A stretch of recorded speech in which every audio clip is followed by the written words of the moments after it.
So you have an essay answering this question here. It's 350 words, so it is on the long side. It's not very, very long, but it is quite long. I'm going to give you 5 minutes just to read through this essay. Think about what ideas we have mentioned here. Okay, so 5 minutes. If you have any questions, just think about them, write them down, and then we will look at this essay. And if you're watching on YouTube, feel free to pause the video now, because we will go through this shortly. Okay, guys, so this essay, what do we think? How have we paragraphed it? What are the 2 topics of each body paragraph? So we've got the introduction.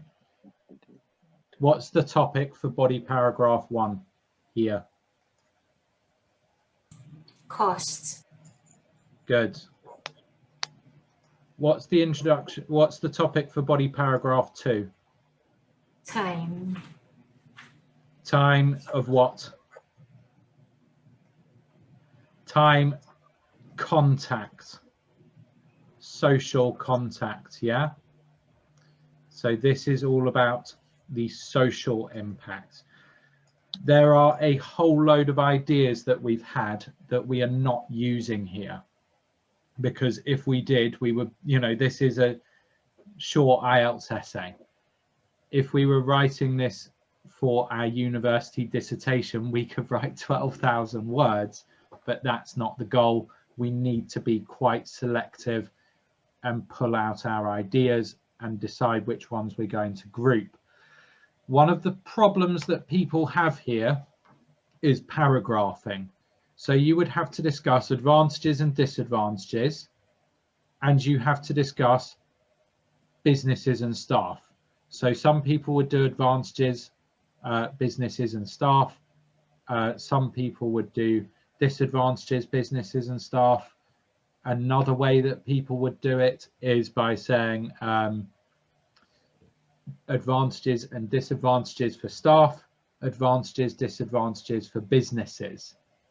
So those are logical ways to paragraph, but here the paragraphs are quite well controlled. And the way that we've done that, we've identified costs, employers and staff, contact with colleagues, employers and staff.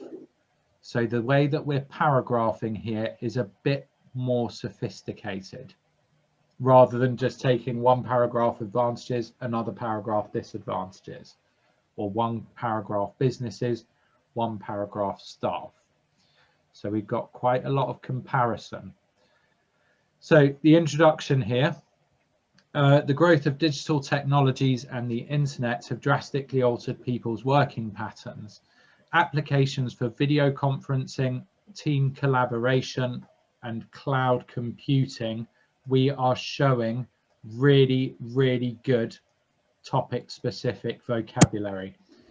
Means that people are now able to do work anywhere, which has allowed more people to work from home. There we go. Working patterns, working from home. This is, you know, this is showing the topic working from home, working remotely. Significant impacts, both positive and negative, companies and employees. So we have a question. Christine. You have this, the word "this" on your last sentence. Which is this referring to? It is referring to everything that came before. Okay, so in general, you're generalizing it into this situation. Okay. Because I was confused. Like, shouldn't it be like a plural form? These have. Yeah.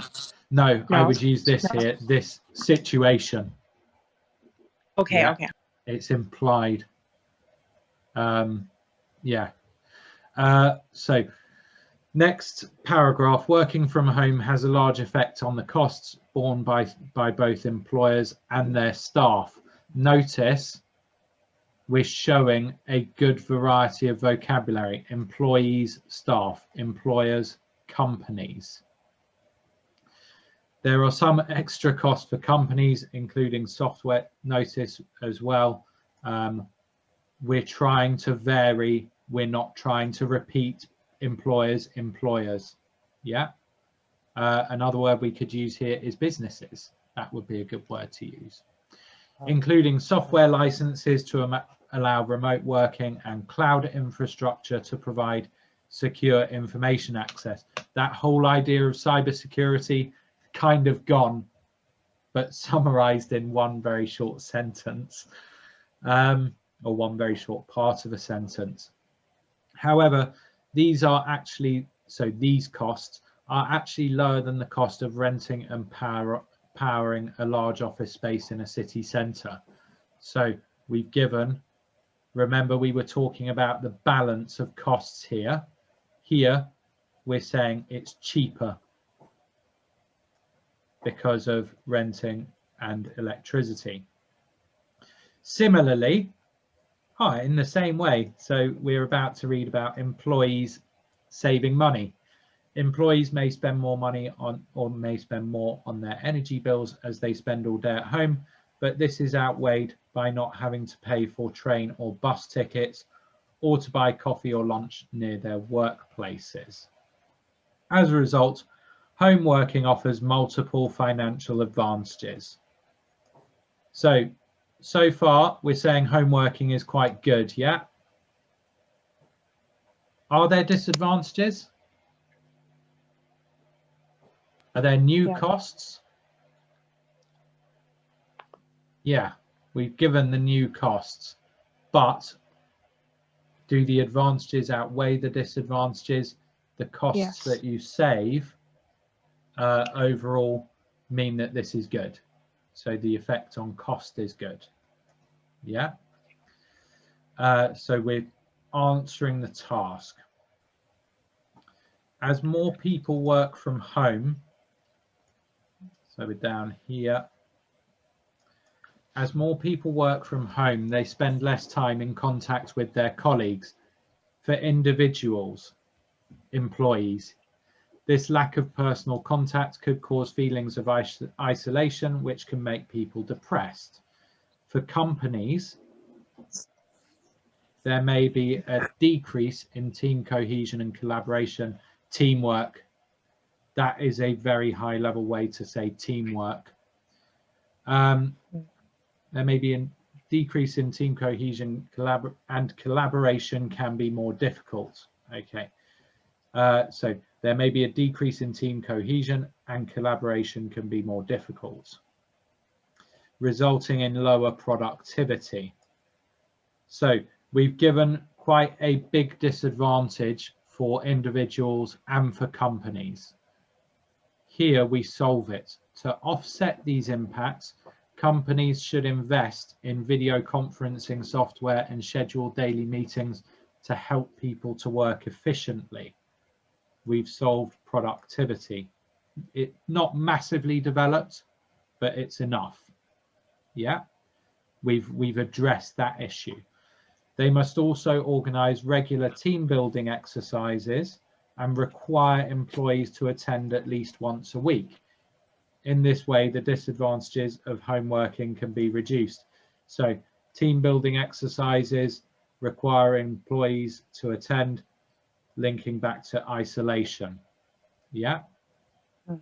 So we've given some disadvantages here and then we've solved them, because remember, we want to give a clear answer, which is greater. This essay, advantages or disadvantages? What do we think is more important?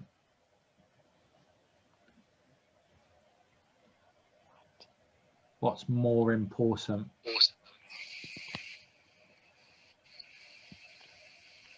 Any ideas? Is working from home good or bad? Good. Good. Saves money. Yeah, there are some problems, but these problems are easy to solve. Okay. In conclusion, working from home is highly beneficial for both companies and their employees. It does have drawbacks. So we are admitting there are problems. We've already answered the question here. It's highly beneficial.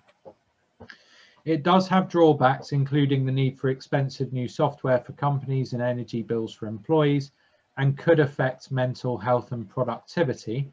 However, the cost savings in business rent and employee commuting and living costs are greater, allowing businesses and staff to save money, and solutions can be used to improve collaboration and ensure workers maintain active social contact with their colleagues. Finished.